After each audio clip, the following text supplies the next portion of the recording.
सीने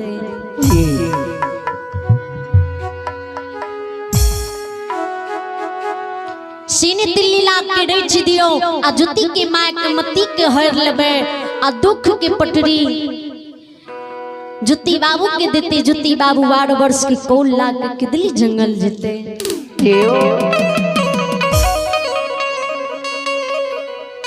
भगवान वाणी हनुमान जी सुने, हनुमान जी तुरंत तैयार हुए आ धर्मपाल भगवान माया रूपी माया के रच दे। ये सुनो सुनो बाबू भैया सुन बई,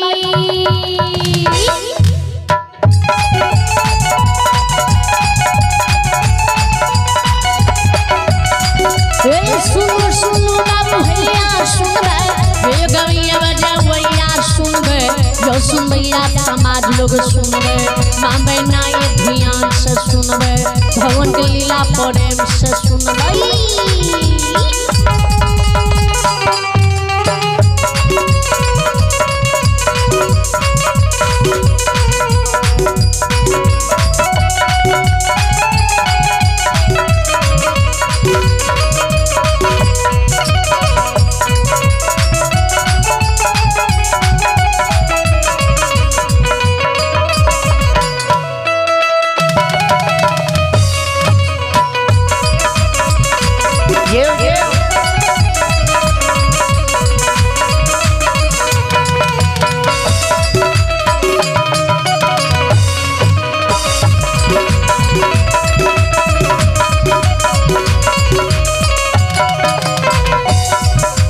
माया कीला धर्मराज रचल कई,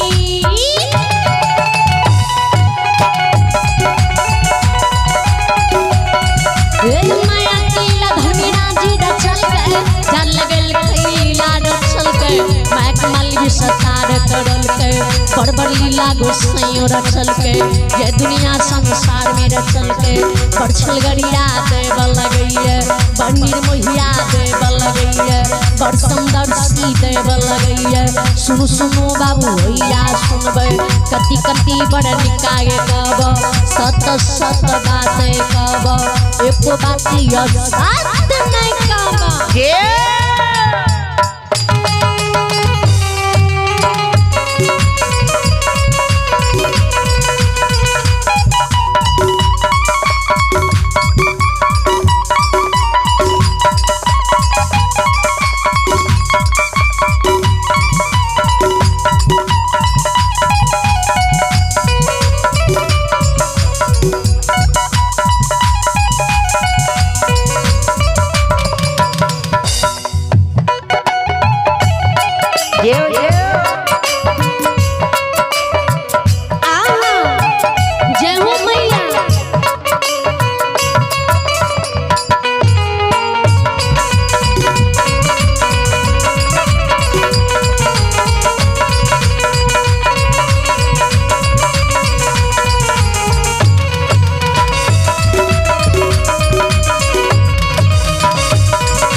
रोने ने देवता भक्ता के छिए, ने देवता पनियार के छिए, ने देवता यो गरीब के छिए, ने देवता यो अमीर के छिए, ने देवता दुखिया के छिए, ने देवता निर्धन के छिए, ने देवता यो गवैया के छिए।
छियाई ने देवता सुनवैया के छियै ने देवता सर समाज के छियै ने देवता मरवाड़ी के छियै ने देवता हियो सेठ के छियै ने देवता सोकार के छियै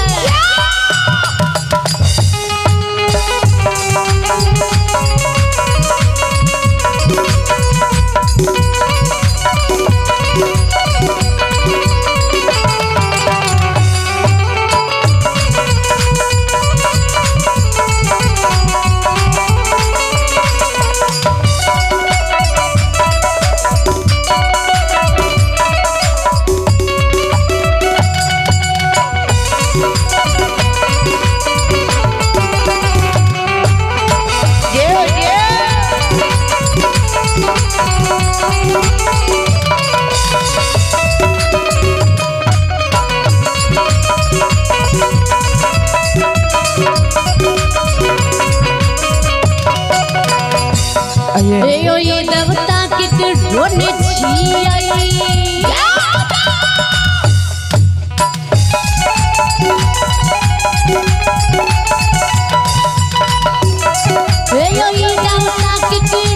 छियाई जे कोई मन से भक्ति करबे तकरा भक्ति में देवता रिश्ता बिरल गांव के बनाए देता जल जमीन में वृद्धि देता घर परिवार में सुमति बनेता जैन जोगिन से बच्चे ने रहता बढ़ा गोज के चलने में देता जान के दी सरस्वती जलेता भोला बाबा भंडार के भोरी देता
भगती के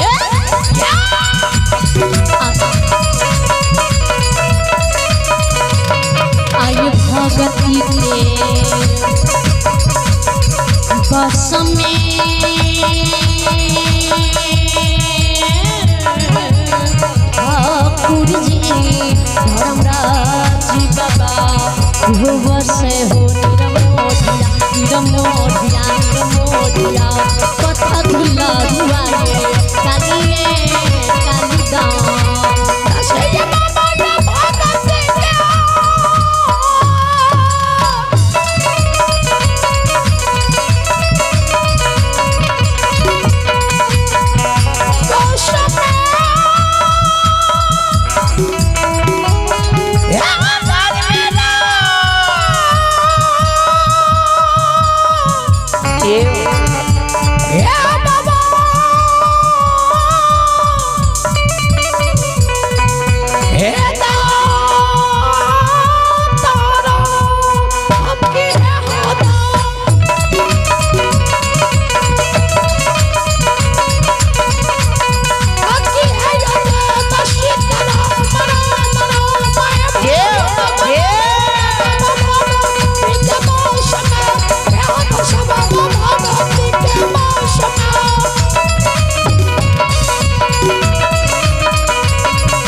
सूता भगवान अब हैं विष्णुदेव यादव के प्रिय पोता हैं आशीष कुमार, अमरदीप कुमार, अनुज कुमार। इनके ओर से भगवान दरबार में शारदा के साथ शानदार 51 रुपए के दान आए हैं। जय दानी श्रद्धालु की जय हो, उनकी समस्त परिवार की जय हो।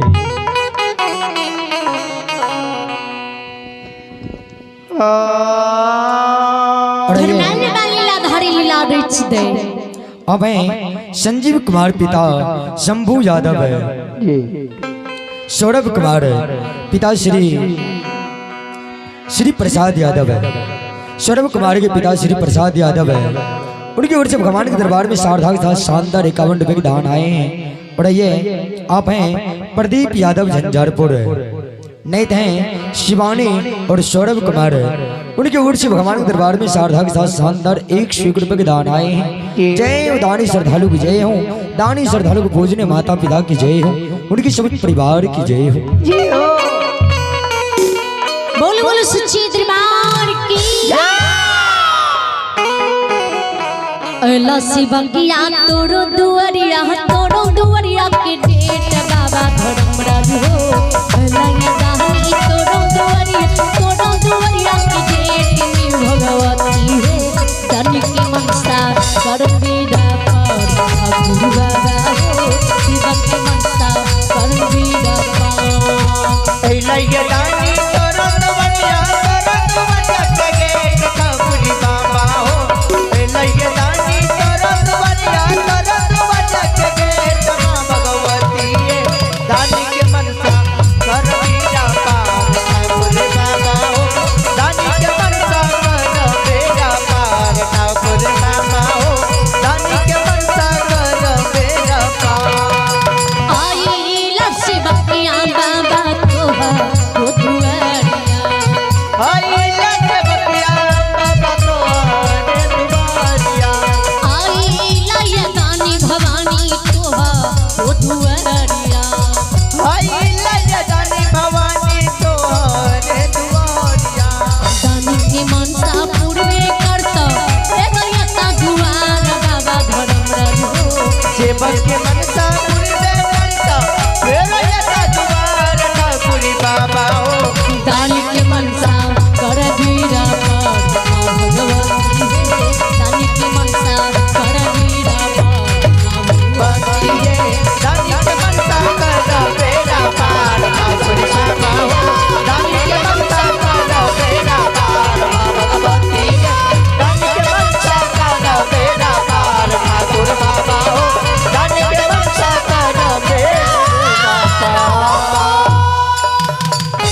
बोल बोल सच्ची दरबार की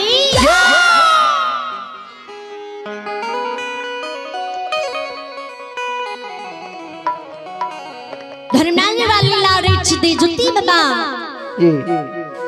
आ जुती बाबा के माँ जे धर्म की कहवर जाए तो जुती बाबा के माँ सुख के पटरी छोड़ दे आ दुख के पटरी जुती बाबा के हाथ के दे।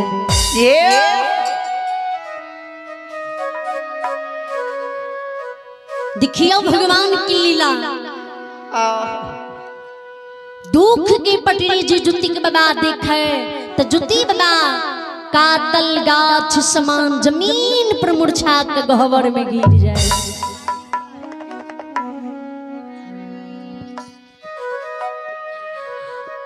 आंखर से आंसू गिरई दसो नहजोर।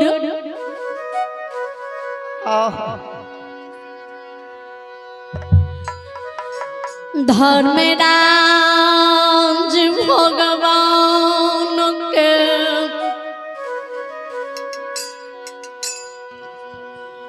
सुमरई हो विधाता।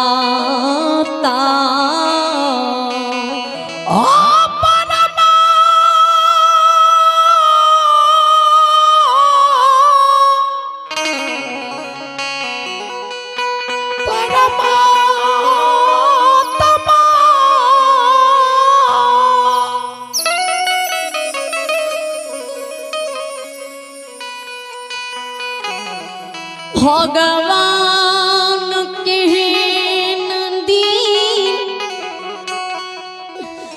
दूर दीन मोर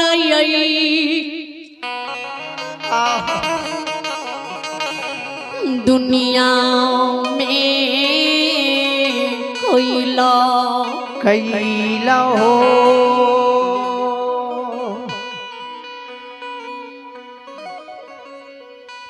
तोड़ लीला दुनिया में बड़ा गजबी है। हकीकत में मानव के विपात के बीर में ककरे न को हुई है। हकीकत में दुनिया में विपात के समय में चिन्हल लोग अनचिन सहोदर वीरान भा जाइए। आइए अब हैं प्रदीप पासवान। प्रदीप पासवान जकड़ाई उनकी ओर से भगवान दरबार में सार्थक साथ शानदार 21 रुपए के दान आए हैं। और आइए आप हैं मिथिलेश पासवान की माताजी, धर्मेंद्र पासवान के माताजी और दुर्शन पासवान के माताजी, उनकी ओर से भगवान दरबार में सार्थक साथ शानदार आशीर्वाद स्वरूप 51 रुपए के दान भेजे हैं। जय हो दानी श्रद्धालु की जय हो, उनकी समस्त परिवार की जय हो।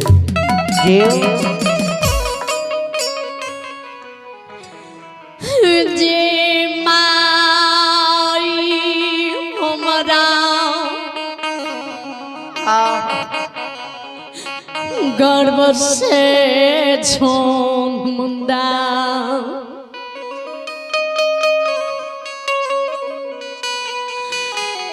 भूखा रही अपना पेट काट कमरा भोज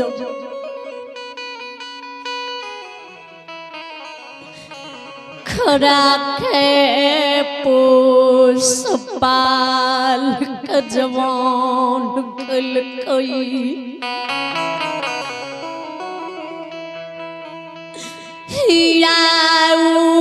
मैयो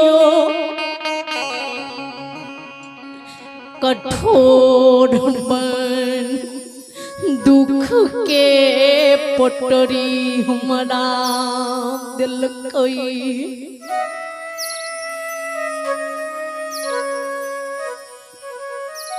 हो धर्मराज बाबा जब जन्मदाता माँ हमरा विपत्त के समय में कठोर बन गए थी दुनिया हमरा की कहता है की कहते जुती नाम आँख सांस सुगिरे भगवान के सुमरन करे, भगवान की छुपा के प्रणाम कर ले, माँ बुढ़िया की प्रणाम कर ले, धर्मा की गावर से जी भार होता तो जुती बाबा की माँ दहरी पर हाथ फैला के खाड़ हुए।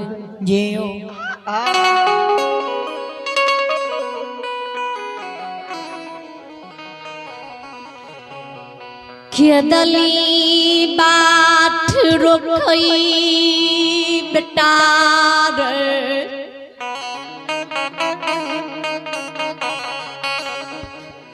हमारा ये बुढ़ारी भेष में छोड़ के खेदली न जा नहीं जा रे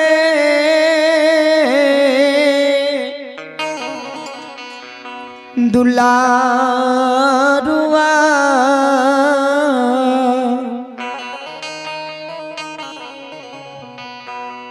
तोर शोक हमरा नहीं सहल जेतै तोरा विरोग हमें हम मर जेबो बेटा खेदली नहीं जा।